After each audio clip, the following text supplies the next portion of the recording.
The frost had come in the night, and Roy Tanner knew it before he opened his eyes, because the air in the room had that particular still clarity to it that only arrived after the first hard freeze of the autumn. He lay a moment under the weight of 3 wool blankets and a quilt Nell's mother had made, and listened. No wind. The creek running somewhere off to the east, steady and low, the way it ran in October when the summer melt was long gone out of it. A horse shifting in the corral. And beyond all of that, the enormous quiet of a valley in the Rockies before sunup, which was not really silence at all, but a kind of listening the whole country seemed to be doing. He got up. The floorboards were cold enough to be an argument, and he crossed them quickly in his stocking feet to where his clothes hung over the chair. Canvas trousers, a wool shirt gone thin at the elbows and patched twice at the right cuff. The heavy sheepskin coat he would not need until he was outside. Nell had not stirred. He looked at her a moment in the gray dark, one arm thrown up over the pillow the way she always slept, and then went down the stairs with his boots in his hand. The kitchen held the last of the night's fire in a bed of coals, and he built it back up with pitch kindling from the box by the door, and the pine caught fast and loud, the way pine always did.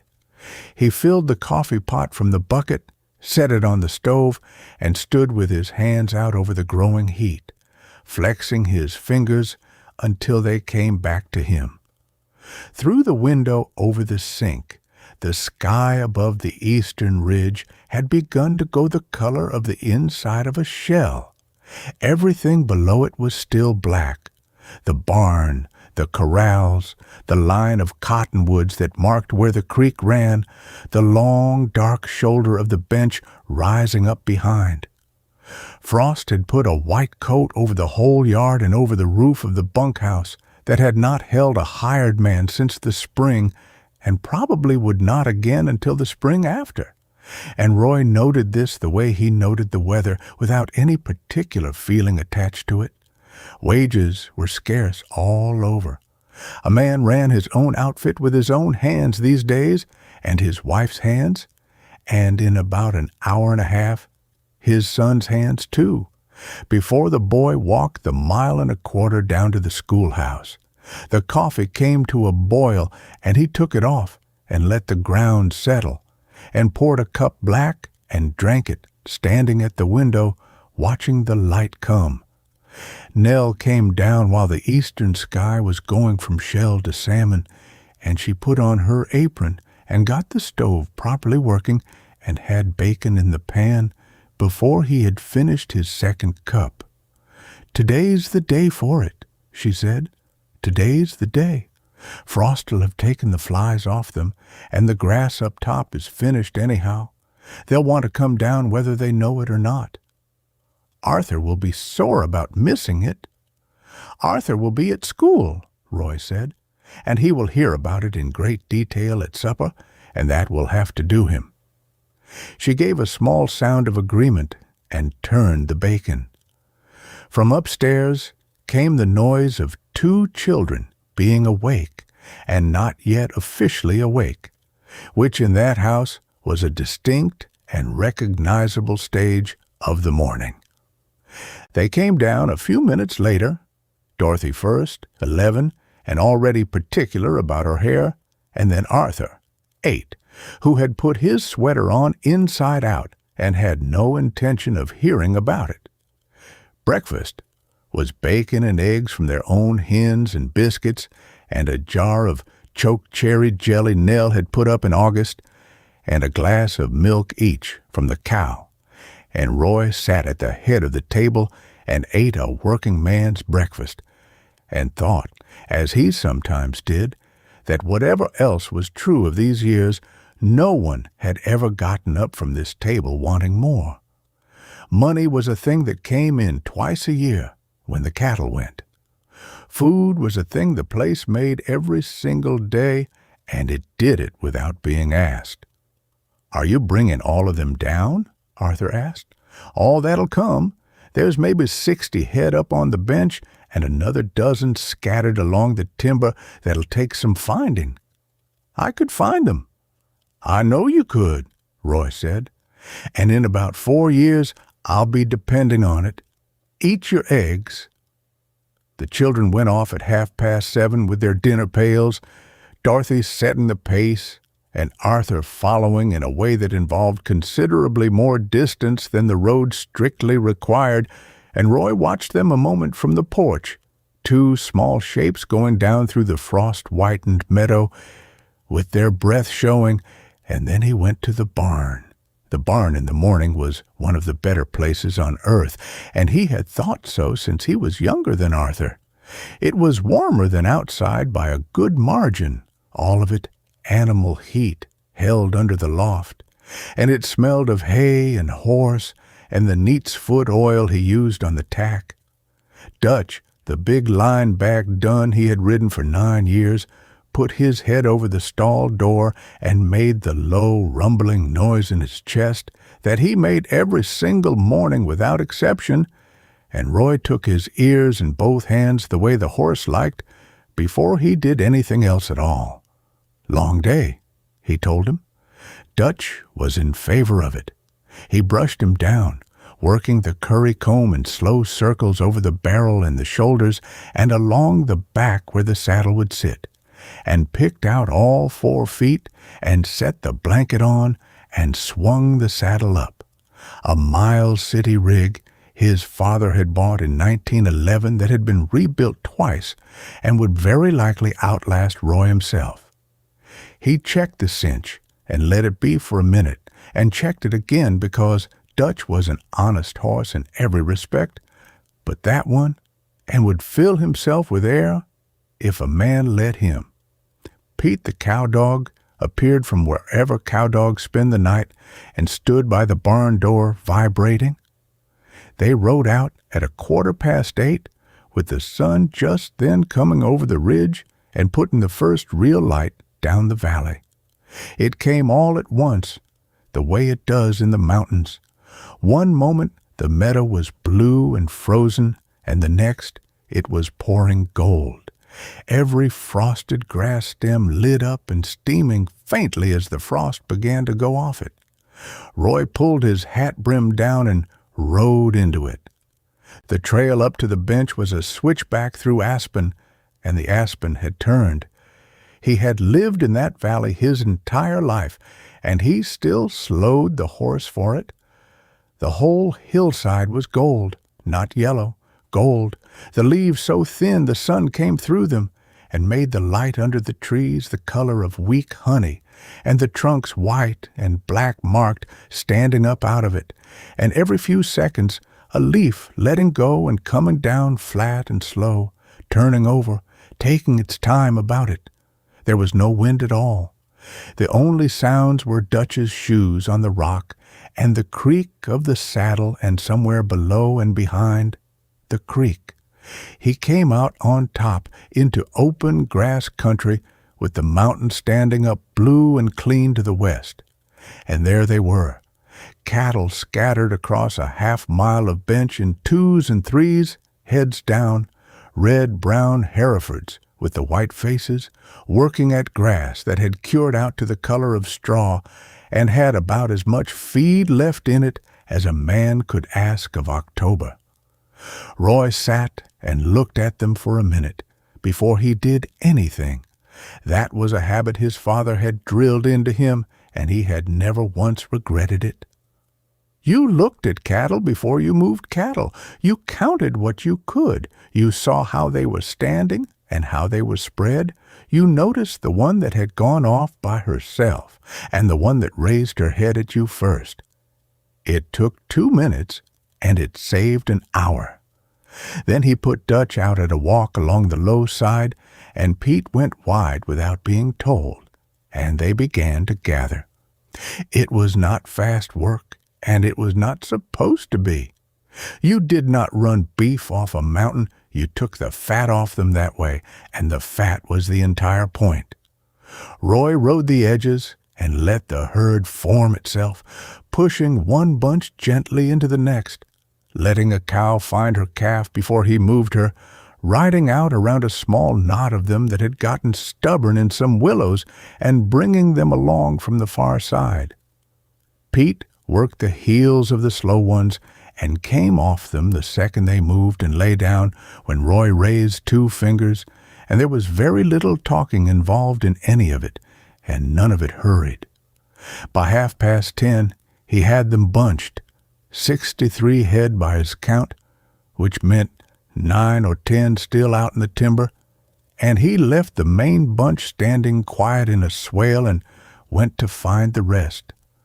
That took him the better part of an hour and a half, and he enjoyed most of it. He found 4 in a park among the lodgepole where the grass had stayed green longer, and 3 more strung along a game trail, and then a single old cow with a good calf at her side who had gotten herself down into a draw and had decided, in the way of old cows, that this was where she now lived. Roy talked to her for a while in a low voice about the disadvantages of the position, and eventually she came out of it, with her calf trotting behind, indignant, and joined the others as though it had been her idea. He counted again at noon. 71 head, cows and calves both. Everything accounted for that ought to be, and the whole outfit standing in the open in the sun with the mountains behind them. Then he started them down. That was the good part. A herd coming off a mountain moves itself once it gets the idea. They knew where they were going, some of them for the 6th or 7th time in their lives, and Roy rode along behind and to the side and mostly just kept them from spreading.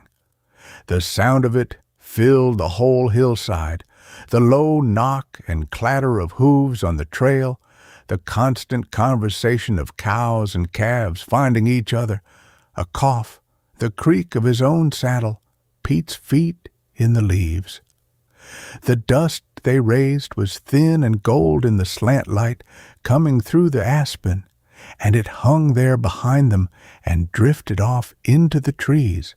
They came down through the last of the switchbacks and out into the meadow and across the creek, the water bright and shallow over gravel, the cattle stringing through it in a line, drinking as they went, calves splashing, and up the far bank and into the home pasture, where the grass had been saved all summer for exactly this, and the whole herd put their heads down at once and stopped caring about anything else in the world. Roy shut the gate at 1:30 and sat on his horse a minute and looked at them. Nell had kept dinner. He ate it at 2:00 at the kitchen table with his hat on the back of the chair, beef and potatoes and beans and bread and a piece of the apple pie she had made from the 2 boxes of apples they had brought back from Hamilton in September. She sat across from him with a cup of coffee and heard the whole account, including the old cow in the draw, which she found funnier than he did. Everything came down? Everything came down. 71. Then it's a good day, she said, and got up to start on something else, because there was always something else. The afternoon he gave to the fence along the county road, which had needed attention since August, and had reached the point of being mentioned in his own head every time he drove past it.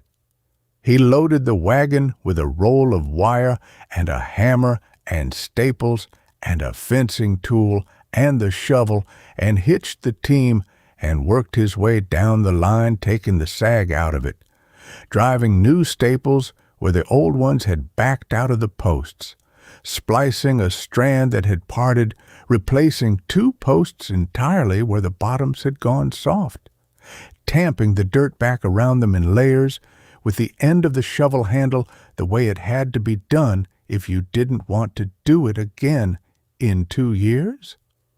The work was slow and repetitive, and required exactly enough attention to keep his mind occupied, and not one bit more. The sun went across and started down. A magpie kept him company from a fence post 40 feet ahead, moving up every time he did, entirely uninterested in him, but unwilling to concede the road. He straightened up at one point and looked west, and the light was doing that thing it does in the bitter roots in October, going long and copper and picking out every fold in the mountains, and he stood there with a fencing tool in his hand for probably a full minute, doing nothing whatsoever. The children came up the road at 4, and Arthur wanted the entire account of the gather and got it, walking backward in front of his father most of the way home so as not to miss any of it. Evening chores went the way evening chores went. Roy milked the cow, Blossom, a shorthorn with strong opinions, while Arthur held the barn cat and campaigned to be allowed to try again, and Dorothy gathered eggs from the hen house and reported 11, which was good for October. They forked hay to the horses. They shut the chickens in. Nell ran the milk through the separator on the porch, the cream going into one can and the skim going into another for the hogs and the dog, the machine making its rising whine as she cranked it up to speed. Roy carried a load of split pine into the kitchen and stacked it in the box, and then went down into the root cellar for potatoes and stood a moment at the bottom of the steps with the lamp, looking. He did that most nights this time of year, and he was aware it was a small vanity. The shelves were full. 200 quarts of it. Beans and beets and peas and tomatoes, chokecherry jelly and huckleberry, applesauce in the tall jars, sauerkraut in the crock under the bottom shelf, bins of potatoes and carrots and sand and onions braided and hung. A side of beef would go in there in November when it got cold enough to hang. Whatever was happening out in the wider country, and a good deal was, that cellar was full, and it was full because the two of them had filled it, and a man could stand at the bottom of the steps and look at it for a minute before he took the potatoes up. Supper was at 7. Afterward, Dorothy did her arithmetic at the kitchen table with her tongue between her teeth, and Arthur was made to read aloud for 15 minutes, which he did with the air of a man serving a sentence. And Nell mended the elbow of the wool shirt while Roy worked oil into the saddle with a rag, going over the fenders and the skirts and the latigo, taking his time. At 8:30, Nell turned on the radio. It was a battery set, a big walnut cabinet that had come into the house in 1929 and was now the single most valuable object in it, run off a wind charger on the roof and a bank of batteries in the corner, and it worked well or badly, depending on the weather and the mood of the atmosphere. Tonight, it worked well. They got a station out of Salt Lake playing dance music, and the sound of a full orchestra came out of that cabinet into a ranch kitchen in a Montana valley 100 and some miles from a city of any size, and filled the room. Dorothy, who was 11 and had recently developed strong feelings about music, danced with her brother, who submitted to it. Nell laughed at them and went on mending. Roy tipped his chair back against the wall with the oily rag in his hand and watched. The children went up at 9. Nell went up a while after, and Roy stayed down to bank the stove and set the damper and take one last look at the weather, standing on the porch in his shirt sleeves in air cold enough to make it a brief inspection. The sky had gone entirely clear. There were more stars over that valley than a person raised anywhere else would credit, all the way down to the black edges of the mountains on both sides, and the Milky Way standing up across the middle of it like something spilled. Frost was already coming back onto the top rail of the corral. Out in the home pasture, he could hear the herd, the occasional low sound of a cow, the shift of a body lying down in grass, 71 head of cattle bedded on good feed behind a shut gate, exactly where he had spent the whole day putting them. He went up.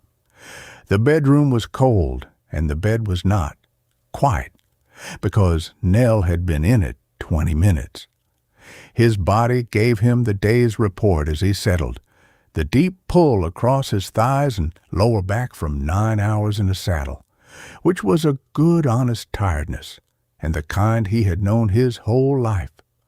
A rope burn across the base of one thumb from the fence work that he had not noticed at the time and would not think about again. The last of the cold going out of his feet. He turned onto his side.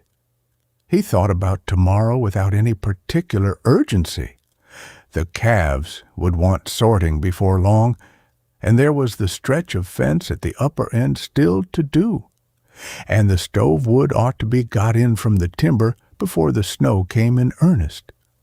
It arranged itself in the proper order somewhere behind his eyes, and then stopped asking anything of him. Somewhere below, the stove ticked as it cooled. Out beyond the window, the valley held its enormous cold and its enormous quiet, and the creek ran on over the gravel the way it had run all his life, and the cattle lay bedded in the home pasture under all those stars. Nell's breathing beside him had already gone long and even.